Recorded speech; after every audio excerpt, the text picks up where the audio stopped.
the LeBronto Raptors, for all the faith we had in this team. LeBron owns that franchise, doesn't he? Like, basketball is probably one of the biggest sports in the world where there are so many opportunities to embarrass people. The one-on-one chances you get, whether it's a crossover, like a James Harden on Wesley Johnson, or a big dunk or a big block, that is the most embarrassing thing that has happened to a team on a basketball court in the NBA for the entire season. 4 whole games of, just garbage. It's just so disappointing. This team, this was supposed to be different. We were meant to trust them. They changed. It wasn't so much focus on Lowry. Took a back seat. DeRozan was supposed to be able to shoot now. They changed the way they played. They shot more threes. They moved the ball around. They had the best bench in the league. And they got swept by a Cavs team that took 7 games to get over the top of an Indiana Pacers team that wasn't even expected to make the playoffs. There's no words. Yeah, you can't believe it. No. And we spoke about it in the last couple of weeks. This is probably the worst team that LeBron has had in his career. It is the worst team he's had. It's right up there with the Cavs he took to the finals in his early years. And for him, he played 82 games this season. And he had already played 7 this playoffs. Averaging above 40 minutes in those 7 as well. Yeah. And then he comes into this game. He said he was didn't he say after game 7 he was broken? I was gassed. He said he wasn't even thinking about the Raptors. He didn't even need to think about the Raptors. And now that you see the Cavs are the first team to qualify for the conference final, so LeBron's going to get his rest too. Yeah. And we said last week, the only way the Cavs make this is they probably drag it out to 7 games for each series. Yeah. It took 4. I think the main thing that you can just tell, whether they can deny it all they want, the Pacers believed that they could beat the Cavs and they weren't scared of LeBron. The Raptors don't believe they can beat the Cavs. I don't care what they say off the court. The way they play clearly indicates they don't think they can beat him. Yeah, there's something else there. They're just, for them to do so well in the regular season, so the belief was that they were different. Yeah. 59 wins this season, franchise record. They finished first in the East, which was the first time in their franchise history. They had 2 All-Stars, and yet they go on for their 10th straight loss to the Cavs in a postseason. I'm not sure a team has been owned by one player as much as the Raptors have by LeBron. If you just go back and think about it, there has not been a team that has just got this destroyed by one player. It's 3 playoff series in a row now and 2 sweeps in a row, and then they 4-2 way back, or feels like way back now, considering that they've got swept 3 times.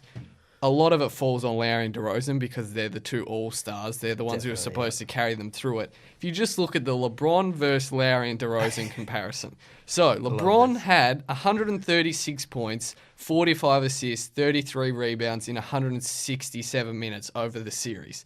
Lowry and DeRozan combined had 2 more points, 138.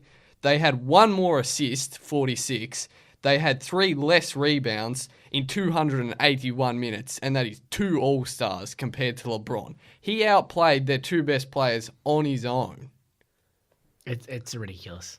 There is no words for it, and we can talk about as many stats as we want and just throw as many numbers out there as you want, but you just run out descriptive words. There's nothing to say. You can kind of tell we don't really know what to say because there's just nothing. We never saw it coming. No. And the thing is, every single athlete, as far as I am aware of and most people are aware of, has a career dip. It just happens. Yeah. It's called father time. It's called getting old.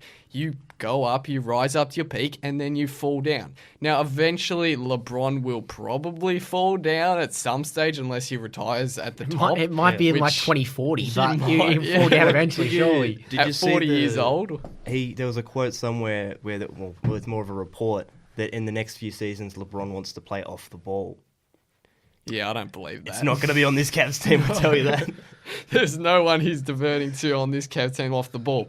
But back in 2005 and 2006, which was his first year in the playoffs, he averaged, in that playoff series, just over 30 points per game, 8.1 boards, 5.8 assists, which is ridiculous, especially for the 3rd season in the league. His 10th year making the playoffs, which was in 2014-2015, which back then most people probably would have said it's his peak in terms of the age That's the sweet spot. He averaged 27 points per game, 7.1 boards and 4.8 assists, which a little bit of that was he had a lot better players on his team, but still, that's ridiculous numbers. You then go to this season, which is his 15th season in the league. So far through this playoff series, he's averaging just under 35 points, 9.5 boards, and 8.8 assists. He's better now than he was in his peak and even as a youngster. He's not human. No, it's just not human. And even if you watch that game, if we just break it down, the game one, they had so many chances to win this game. In the last, they went 3 of 18 and 0 of 5 from 3 in the last 4 minutes of regulation and overtime. Van Vliet had 2 wide open threes to seal it, one at the end of regulation, one at OT, missed them both. Then you go to game 2, LeBron scored 43, Kevin Love went back to Minnesota, Kevin Love had 31, and they destroyed them. And then on top of that, you then go to game 3, which is the backbreaker. The second that one-handed running to his left, one-footed floater drop, that was it. Yeah, that was the dagger. Yeah, the dagger. And then game 4, that's embarrassing. That's embarrassing. Game 4, the way... Yeah. Even if you're down 3-0, just fight.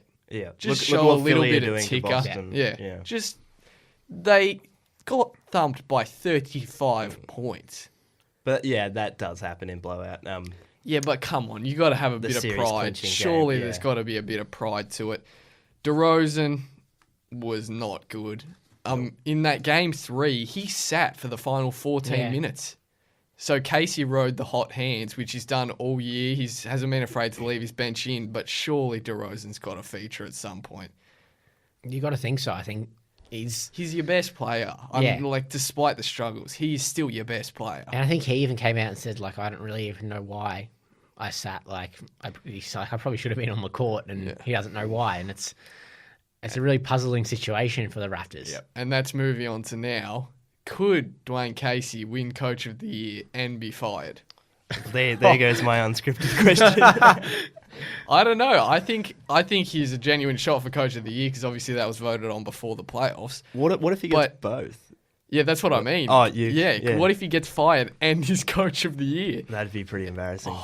Because he didn't. To be perfectly honest, he got outcoached by Ty Lue, which is not an achievement at the moment. Yeah. That's Ty Lue at the moment is not held in the highest of regard when it comes to coaches. He's still a decent coach, but he's been with the Raptors since June 2011. He's the 4th longest tenured head coach, and he changed. He finally changed. This was the year they made the change, and it's still not even enough to get one game off LeBron. So what are you going to do? You just, unfortunately for this team with their salaries, they've got them locked in for the next 2 seasons. Their 5 highest paid guys, which will be Larry DeRozan, Valanciunas, CJ Miles, Ibaka, which Ibaka's the next 2 years is earning nearly $44 million, which is ridiculous. Norman Powell's on 10 a year, I think. But those core 5, have contracts through for the next 2 seasons. Yeah. So the only way they're going to be able to make a big change in the next 2 years is if they make a big trade. Yeah. And I think they're at 126 in guaranteed salary for next year, and that's before they re-sign Van Vliet as well. So they got a bit of work to do with that. But it's really, they're stuck with this roster unless someone takes a Barker off them, which I doubt someone's going to take that contract, or they get rid of Lowry or DeRozan. Yeah, I think Masai Ujiri has a tough job ahead of him. I think, what do you do? Dish out their picks and just hope for the best? Because it looks like they've already reached their ceiling with other teams getting better. Plus, the Celtics are going to be better next year. Philly's going to be better next year. We don't know if LeBron will still be in the East. If he's in the same conference, Toronto are going to be scared. Yeah. And Lowry's 32. He's getting on. Yeah. DeRozan's value, as much as we were talking about him being an MVP at some stages this season, I don't think other teams value him at that height because he's one-dimensional. He's just, as much as, yes, he started to shoot threes, we saw it in this series. He was 0 of 9 from 3, and in games 3 and 4, he didn't even take one. He went back to the old DeMar DeRozan. I don't think he's the player... Yeah, for some franchises he might be, especially for a franchise down the bottom who just want a marquee player.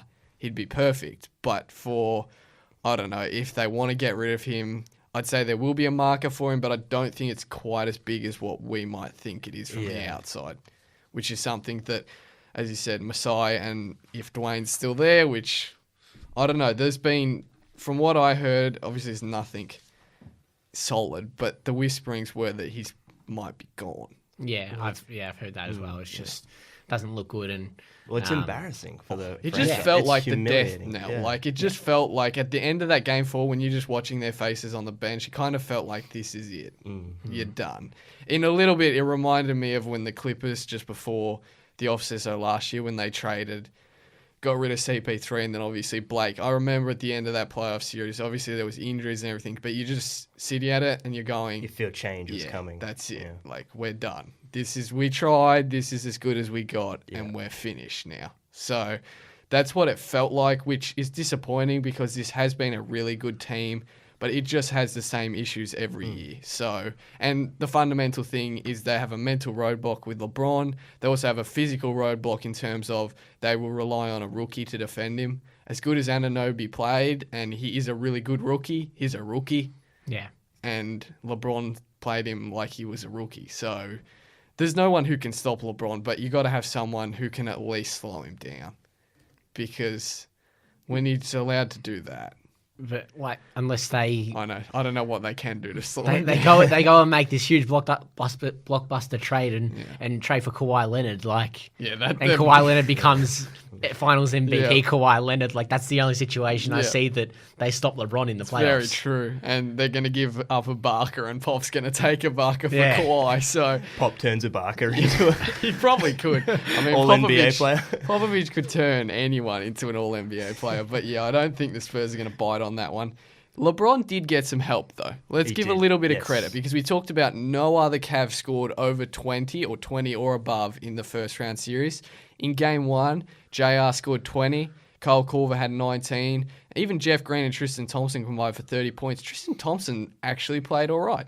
I think there was a really distinct shift. LeBron seemed to say, I don't know if it was LeBron, but the Cavs seemed to say, we're playing the old guys. We're playing Kyle Korver, JR, George Hill, yes, he's obviously acquired in the trade early this year, but he's still more experienced. Tristan Thompson, these kind of guys. Jordan Clarkson hasn't seen much playing time. Larry Nance seems to be out of the rotation. That's weird. Rodney Hood's not a happy chappy, which we'll talk about later. Well, yes. Definitely not in their rotation. But they do seem to have gone stuck with the old guys. And then Kevin Love, 31 in game 2, 21 in game 3, 23 in game 4. Korver, again, pretty good. And then in game 4 as well. So Love scored 23 on 8 of 13 shooting. George Hill 12 on 5 of 8. Korver 16 on 6 of 8. JR 15 on 6 of 6. And LeBron had 29 and 12 of 19. That's 68% shooting from your starting lineup. That's fairly decent. You're going to win most games when you shoot that well. Yeah. That begs the question, though. Do they get that output in the conference finals? Is this the changing...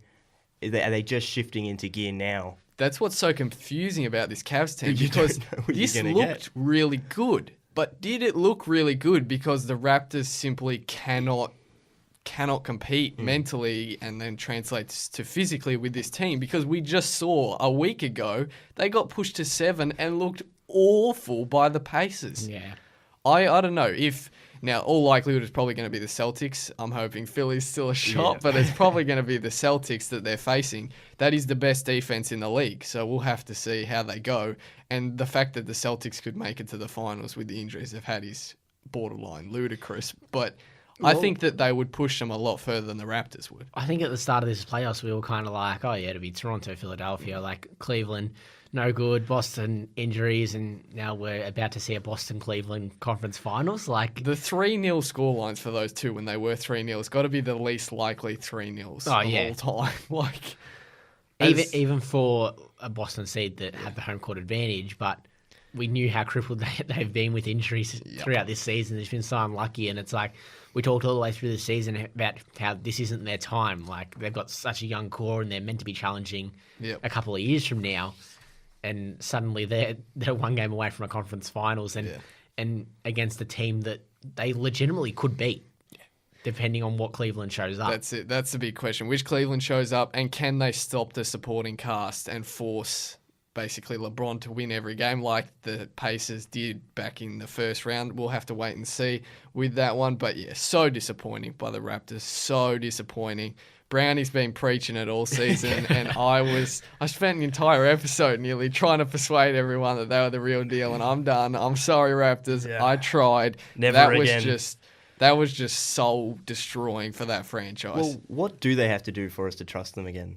They have to beat LeBron. Not just beat LeBron, but like for them, because we thought, seeing this team 59 wins, we did believe in them. Well, no more. Does it have to be the big trade? Do they have to break down this roster? Like, the only way anybody's going to believe in them now is if they make it to the conference finals. If LeBron's not in their conference anymore, breaks a leg. Make it to the finals. That's it. They have to get over that LeBron hump. And to be perfectly honest, unless they somehow pull off a ridiculous trade to get another third piece, I don't see that happening in the next 50 years if LeBron plays for that long. I don't care if he's a cyborg and comes back half. LeBron's going to play, and then LeBron James' son's going to come to the exactly. league, and he's going to torment the Raptors, and then it's just never ending. The Raptors have to do everything to draft his son. Just whatever it takes. Trade your entire franchise just so the guy with the last name James does not end up on anybody else's roster.